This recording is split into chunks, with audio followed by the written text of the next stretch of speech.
My father left me nothing but a watch, a letter, and a key. That's what the lawyer said. No house, no land, no bank account. Just 3 items, wrapped in a plain brown envelope with my name scrawled across the front. At first, I thought it was a cruel joke. My father, Richard, had built a fortune in ways no one ever quite understood. Oil leases, shady land deals, rumors of cartel money. Everyone in town whispered about his empire, and everyone assumed I'd inherit at least a slice of it.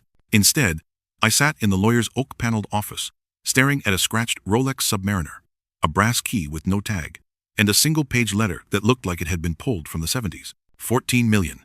30 nights. Don't trust the brands. And don't open the box until you've earned it. $14 million. My stomach turned over. The lawyer didn't explain, didn't offer more. Just shook his head like he wanted me gone. That's all he left. Whatever it means, it's yours to figure out. I slipped the Rolex on my wrist, the brass key into my pocket, and folded the letter with trembling hands. I told myself it was just another of my father's twisted games, the kind he'd played my entire childhood. But I couldn't ignore the number. 14 million. If it was true, it meant more than inheritance. It meant danger. The drive back to the ranch was long and hot. Dust devils chased my car along the empty Texas road. Every mile felt heavier. When I reached the old house, the cicadas were screaming, and the shutters banged against the siding like fists. It looked abandoned, though I knew my father had lived there until his final day. The watch ticked steadily on my wrist as I walked up the creaking porch.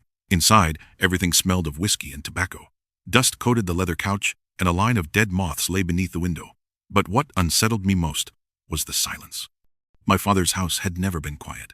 I found the box the letter mentioned on the mantel. A heavy steel lockbox, scarred and dented, with a keyhole that matched the brass key in my pocket. I held it for a long time, the weight pulling at my arms, the key slick with sweat in my hand. But I didn't open it. Something about the words 30 nights stopped me cold. My father never chose words lightly.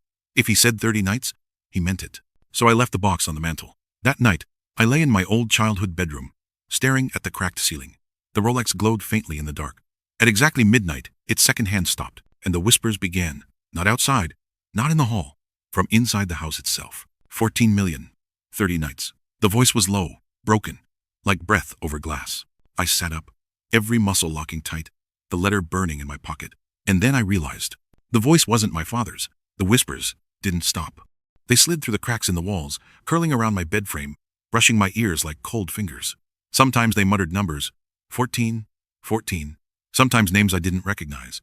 By dawn, the second hand on the Rolex ticked forward again, as though nothing had happened. I stumbled into the kitchen, nerves shot, and poured myself a coffee. That's when I saw it. A boot print in the dust by the back door. Fresh. Too fresh. Someone had been inside while I slept. I grabbed the brass key from my pocket, clutching it like a weapon. The box still sat on the mantel where I'd left it, heavy and silent, but the air around it felt charged, like static before a storm. Later that afternoon, I drove into town. I needed answers about the letter, the 30 nights, the brands. The clerk at the feed store, an old-timer who'd known my father, stiffened when I asked. His eyes darted to the door, then back to me. Son, you don't want to tangle with the brands. Whole family's poison. Your daddy knew that better than anyone. What kind of poison? I pressed. He lowered his voice. The kind that don't mind spilling blood over money that isn't theirs. When I pushed again, he shook his head. If your daddy said don't trust him, then don't. That's all you need to know. By the time I got back to the ranch, the sun was sinking blood red. My gut twisted as I saw it. The front door ajar. I killed the engine, heart pounding, and crept up the steps. The hinges groaned as I pushed inside. The house smelled different. Not of dust, not of whiskey, of cologne. Strong, musky, unfamiliar. Someone had been here. Again, I found the evidence in the living room. A single matchbook on the coffee table, printed with a name in bold letters. The Broken Spoke. A rundown bar 20 miles south. And next to it, a playing card. The Ace of Spades. My blood went cold. The brands weren't hiding anymore. That night, I tried to stay awake. The Rolex ticked. The house groaned. My nerves frayed. Around midnight, the whispers returned. But this time, they weren't alone. I heard boots scuffing on the porch.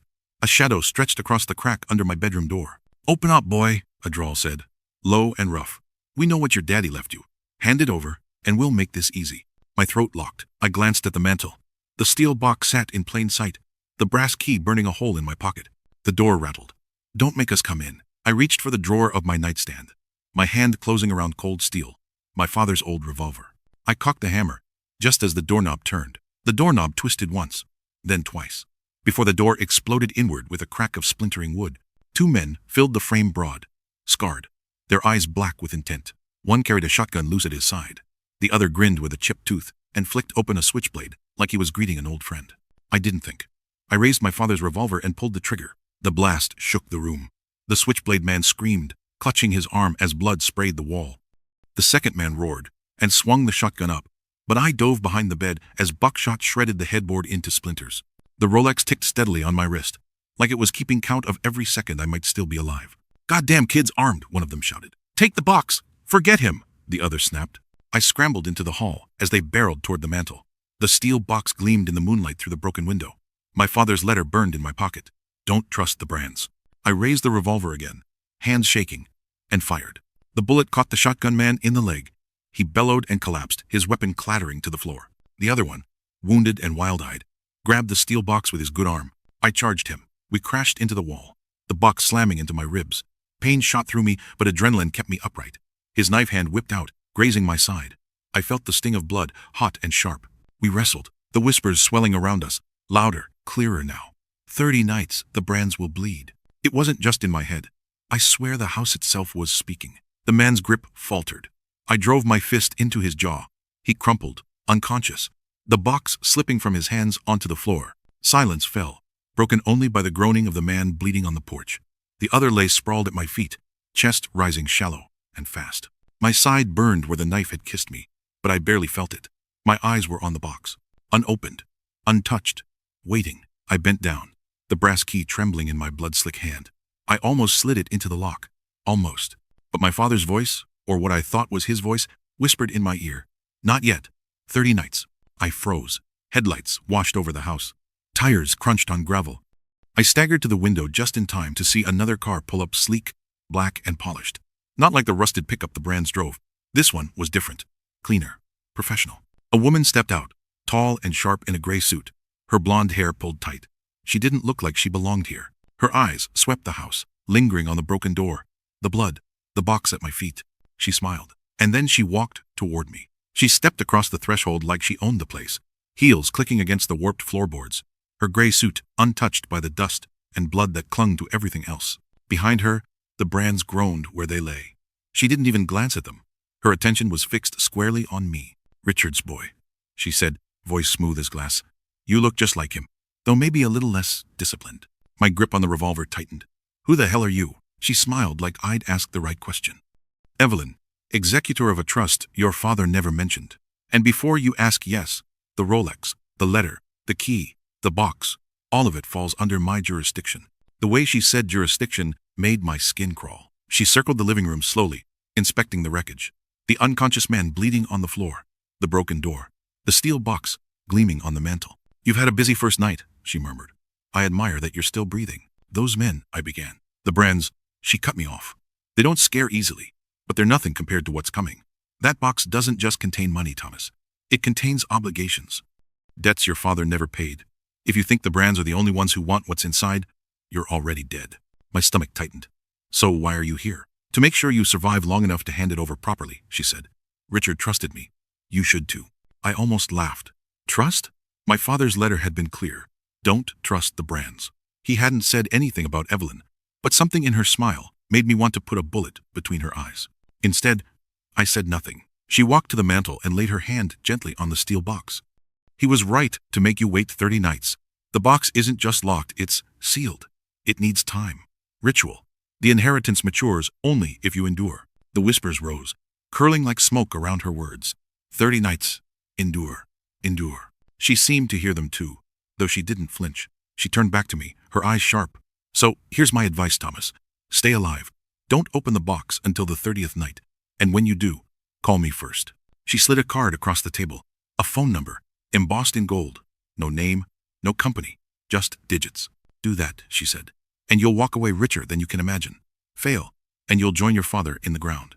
With that, she stepped back onto the porch. The black car door slammed, and the engine growled to life. I stood frozen, revolver hanging limp at my side, the card burning in my hand. 2 Brands bleeding on my floor, a box humming with secrets. And now Evelyn, a stranger who claimed to know my father better than I ever had. The Rolex ticked. Midnight had passed. Night 2 was coming. And I realized I wasn't just fighting for an inheritance. I was fighting to survive 30 nights that were designed to break me. I barely slept. Every creak of the house set my nerves on edge. The Rolex ticked louder than a hammer in my ears. By dawn, I'd bandaged the knife wound at my side with duct tape and an old rag, pacing the living room like a caged animal. The Brands would be back. I knew it. Sure enough, by midday, dust plumes rose on the horizon. Trucks.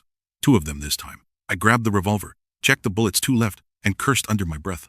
My father had never believed in modern rifles. A man should fight up close if it matters, he used to say. Well, it mattered now. The trucks roared up the gravel drive, engines snarling. 4 men spilled out. The wounded pair from last night weren't among them. These were fresh faces. Younger. Meaner. One of them carried a crowbar.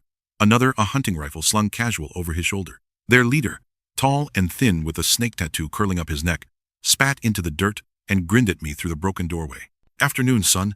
Hand over the box, and we'll pretend last night didn't happen. I raised the revolver. Step inside, and you'll find out what happened. He chuckled. You think you're the only one who can shoot? He motioned to the man with the rifle. Show him. The rifle cracked. Wood exploded inches from my head. I dove behind the couch, heart pounding. Bullets tore into the walls. Dust rained from the ceiling. The whispers surged again, hissing in my ears. 30 nights. Blood for blood. The Brands didn't seem to hear them. Or maybe they did, and didn't care. I crawled toward the mantel. The steel box sat where it always had, gleaming like bait. One of the men started for it. Crowbar raised. I popped up from behind the couch and fired. The revolver roared. The crowbar clanged to the floor, and the man screamed as blood blossomed from his shoulder. The other shouted, firing wild. I ducked low, but I was out of bullets. My father's revolver clicked empty, and that's when the black car returned. It barreled up the drive, kicking gravel, horn blaring. Doors flew open, and Evelyn stepped out, calm, as if she were arriving at a luncheon. 2 men in black suits followed, each with pistols drawn. The Brands froze. Snake Tattoo spat again, but his grin faltered. Evelyn's voice cut through the chaos. Gentlemen, this isn't your fight. Snake Tattoo sneered. Lady, you got no idea what fight this is. Evelyn tilted her head. On the contrary, I know exactly, and I suggest you walk away, unless you'd like your debts called in tonight. Something in her tone made the Brands hesitate. Their leader's grin slipped. With a sharp whistle, he motioned his men back to the trucks. They left with promises spat into the dust. This ain't over. 30 nights is a long time. The silence afterward was worse than the gunfire. Evelyn stepped over the bullet casings and broken wood, her eyes settling on me. You see now? You need me. Without me, you won't last 2 more nights. I wanted to tell her to go to hell, but the box still hummed on the mantel, the Rolex ticked, and my revolver was empty. She was right. And that terrified me more than the Brands. The house looked like a battlefield. Shattered glass glittered across the floor. Bullet holes pocked the walls. Blood smeared the porch where one of the Brands had crawled away. Evelyn didn't seem to notice. She brushed dust from her sleeve and sat at my father's old dining table, crossing her legs with a grace that didn't belong in this house. Sit, she said. Not asked. Ordered. I stayed standing. Her eyes flicked to the revolver in my hand. Useless now. Then back to my face. You've survived 2 nights, she said softly. That's more than your father expected. But survival won't be enough. I clenched my jaw. Start talking. What's in the box? She smiled faintly. The better question is, what's outside of it? Because what you saw tonight, those men, they're nothing compared to what's already circling. Circling? Her voice dropped. Your father owed money, Thomas. Not just to the Brands. To institutions older than them, older than me. 14 million wasn't wealth. It was a marker, a blood debt. The Rolex ticked. Steady. Loud. I felt my throat dry. And you expect me to just carry it? I expect you to endure, she said. 30 nights in this house with the box unopened. That was his command. Endure, and you'll inherit not just money, but the power that money was tied to. Fail. She let the word hang. I swallowed hard. Why 30 nights? Because that's how long it takes to break a man or forge one. Your father was broken by the 21st night. He begged to be released. But he finished all 30, and when he opened the box, she leaned closer. He wasn't the same man. He was stronger, but he was no longer only himself. Her words crawled under my skin. You mean? Yes, she whispered. The voices you've heard, they're not madness. They're the residue of everyone who came before. 30 nights in this house is a crucible, and the box isn't a reward, it's a door. The air in the room seemed to pulse. The steel box on the mantel shivered, ever so slightly, as if stirred by her words. I stepped back. No, I didn't sign up for this. You didn't have a choice, Evelyn said calmly. Your father chose for you. I shook my head, heat rising in my chest. All my life he made choices for me.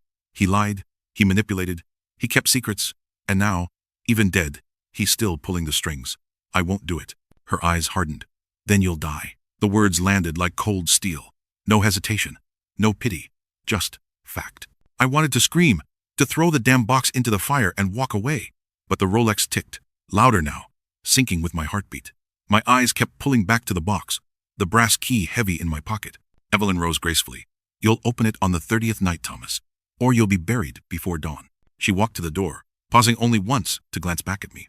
And remember, if you trust anyone but me, you won't last the week.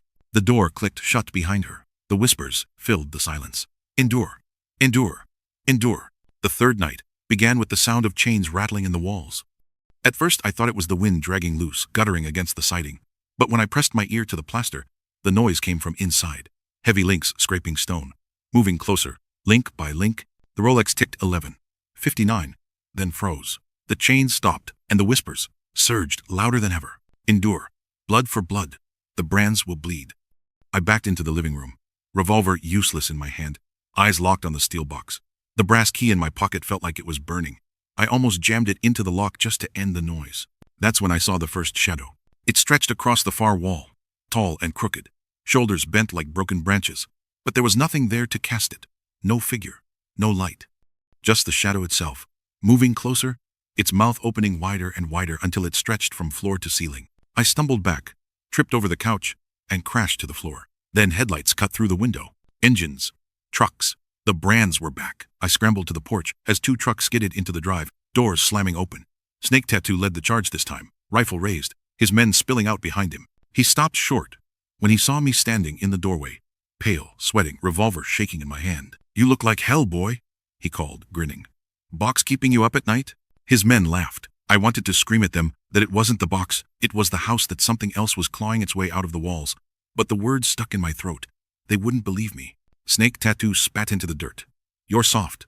We'll put you out of your misery. He raised his rifle, and the house screamed. Not a whisper, not a groan. A full-throated scream that shook the glass from the windows and made the ground quake beneath our feet.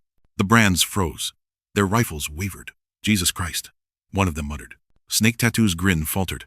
What the hell was that? Before I could answer, shadows spilled across the porch, long and jagged, clawing at the brand's boots. One of them fired blind, the bullet ricocheting into the night. Another dropped his weapon and bolted for the truck. Snake Tattoo stood his ground, but his face was white. He pointed his rifle at me anyway. That box, whatever's in it, it's ours. If it kills you first, so be it. The house screamed again, louder, and then the shadows surged toward them. I didn't wait to see what happened. I slammed the door shut and stumbled back to the mantel. The Rolex ticked again, second hand jerking forward, as if nothing had happened. But outside, the brands shouted, cursed, and fired into the dark. I dropped to my knees, shaking, the whispers filling my skull. Endure. 30 nights. Endure. I wanted to run. I wanted to take the key, open the box, and end it all. But my father's voice cut through the whispers, clear as if he stood right behind me. Don't you dare quit, boy. Don't you dare. By dawn, the brands were gone. I found their truck half buried in the ditch a mile down the road, doors hanging open, engine still ticking. Blood smeared the seats, but no bodies, just silence and crows circling overhead. Whatever the shadows had done, it hadn't been quick. When I limped back to the house, the steel box sat exactly where it always did on the mantel, humming faintly, like it had a pulse. The Rolex ticked steady on my wrist. 6:00 a.m. That's when I realized something. The brands hadn't scared me as much as the house did. By noon, Evelyn returned. Same sleek black car, same perfect gray suit. She didn't knock. She stepped into the wreckage like she owned it, glanced at the shattered windows, the bullet holes, the dried blood on the floor. You're still here, she said flatly. Barely. She looked at me with cool amusement. And yet, alive, which means the house is beginning to tolerate you. It doesn't scream like that for strangers. I stiffened. You heard it? She nodded once. The house chooses. It always has. That's why your father survived his 30 nights, and why the brands won't. They can fight all they want, but the house will never accept them. It has already chosen you. The words chilled me more than the shadows had. I didn't ask for this. You don't get to ask, she said. Inheritance isn't always a gift. Sometimes it's a sentence. She walked to the mantel, her hand hovering just above the steel box. The whispers grew louder, like static hissing from a broken radio. What do they say to you? She asked suddenly. I hesitated. Numbers, names, blood. Sometimes they sound like my father. Her lips curved. Good. That means you're listening. That means you're learning. I shook my head. No, it means I'm going insane. Insanity is simply knowledge you weren't ready to hold, she said. Her hand dropped, and she turned to face me. The brands are just muscle. They smell money, nothing else. But you're starting to understand that it isn't about the 14 million. It's about what the money bought. And what was that? I demanded. Her eyes glinted. Access to things most men would burn kingdoms to glimpse. Your father bought his power in blood. Now it's your turn to decide whether you'll keep it. That night, I sat alone in the living room, staring at the box. The shadows hadn't returned. The house was silent. But the silence wasn't empty. It felt watchful. And for the first time, I understood what Evelyn meant. The house had chosen me, not because I was strong, not because I was worthy, because I was trapped. And as the Rolex ticked toward midnight, I realized something worse than death might be waiting on the 30th night. The 9th night began with silence. Too much silence. The house usually groaned, whispered, or pulsed with that strange heartbeat. But this time, nothing. Even the cicadas outside were dead quiet. That's when I smelled smoke. I rushed to the hallway, heart pounding, revolver uselessly heavy in my hand. Thin streams of smoke curled from the baseboards, seeping out like veins. The walls themselves seemed to smolder. I pressed my palm to the plaster it burned. Then headlights flared through the broken windows. Trucks again. The brands. But this time, they weren't storming in with rifles blazing. They were circling the house, tossing bottles with burning rags through the shattered windows. Molotovs. The walls screamed as the fire caught, not the usual whispers. Not even the soul-tearing shrieks I'd heard before. This was different, deeper, furious, like the whole foundation was alive and howling. The floor trembled beneath my feet. I staggered back toward the living room. Flames licked across the curtains, swallowing them whole. Smoke filled my lungs, choking me. That's when Evelyn appeared like she'd stepped out of the fire itself, calm, unburned, her gray suit immaculate. You see, she said, her voice carrying through the roar. The brands have finally understood. They can't take the house, so they'll destroy it. And with it, you. Coughing, I pointed at the box. Then help me put this damn thing out. Her eyes narrowed. No, let the house defend itself. That's what this trial is. Endure, trust it, or die with it. The walls shook harder. Cracks split down the plaster. From them poured shadows thicker than before, writhing like smoke-made flesh. They coiled across the ceiling, slithered along the floor, and burst through the windows like living fire hoses. I heard screams outside. The brands, caught in the dark. One of them fired his rifle, the shot cracking uselessly into the night. Another shrieked as the shadows dragged him into the flames. Snake Tattoo's voice cut through the chaos. Burn it down. Burn the box, or it'll burn us all. The house roared back at him. The sound split the air, shaking glass, rattling the steel box against the mantel. I dropped to my knees, clutching my head, the whispers flooding in again, louder, faster, overlapping. Endure. 30 nights. The debt will be paid.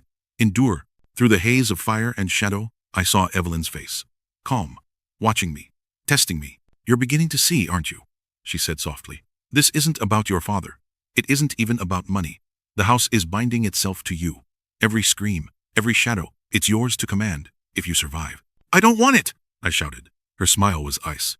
Then why haven't you run? The fire died as suddenly as it had started. The shadows retreated back into the walls, leaving only scorch marks and silence. Outside, the brand's trucks were gone. Nothing left but twisted tire tracks in the dirt. The Rolex ticked forward. Midnight had passed. Night 10 had ended. I sat on the floor, shaking, smoke still thick in my lungs. Evelyn stood over me, her silhouette framed by the dying embers. You're stronger than he was by this point, she whispered. Your father broke on night 9.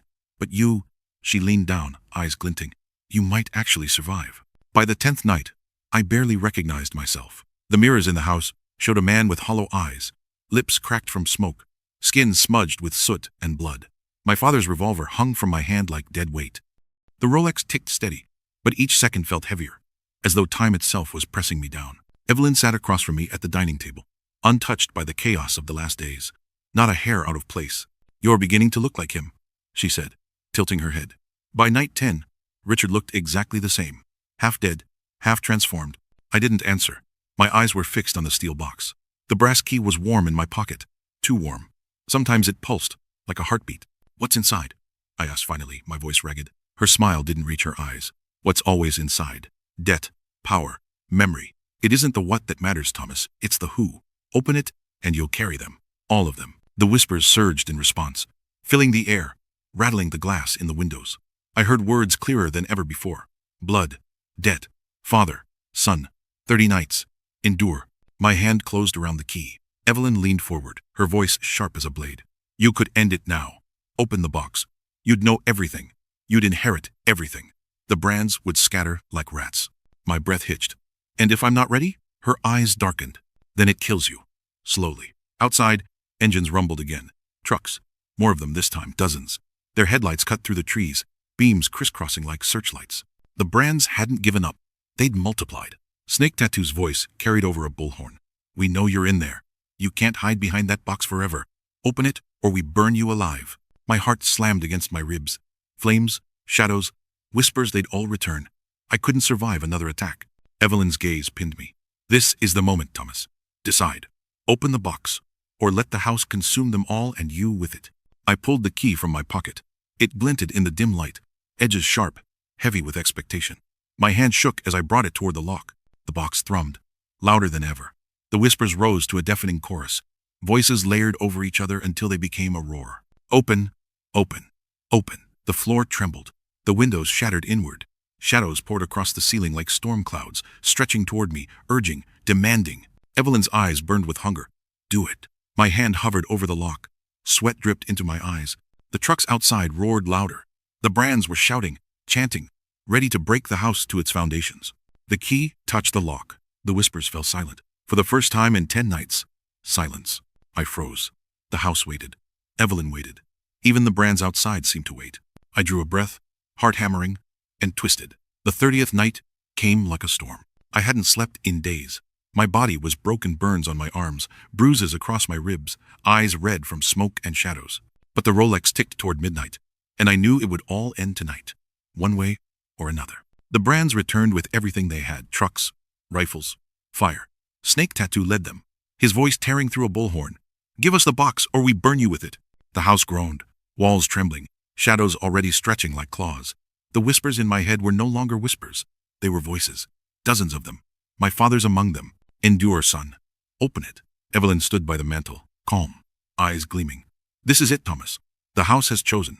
Either you carry the debt, or you die with it. I pulled the brass key from my pocket. It burned in my hand. The brands stormed the porch, rifles raised. The shadows surged to meet them. Screams split the night, as darkness devoured them one by one. Snake Tattoo burst through the doorway, fire in his eyes, only to freeze when he saw me with the key poised at the lock. I twisted. The steel box shuddered, then cracked open. A wave of sound slammed through the house, thousands of voices, shrieking, weeping, commanding. The shadows didn't just surge, they obeyed. The brands outside were swallowed whole, rifles clattering uselessly to the ground. I staggered, nearly consumed myself, but the Rolex pulsed against my wrist, anchoring me. The voices bent, folding inward, until they flowed through me. And then silence. Evelyn smiled. Now you understand. It was never about money. It was about power. And it's yours. I looked at the empty box. The debt was mine now. The house was mine. But so were the voices. And they would never be silent again.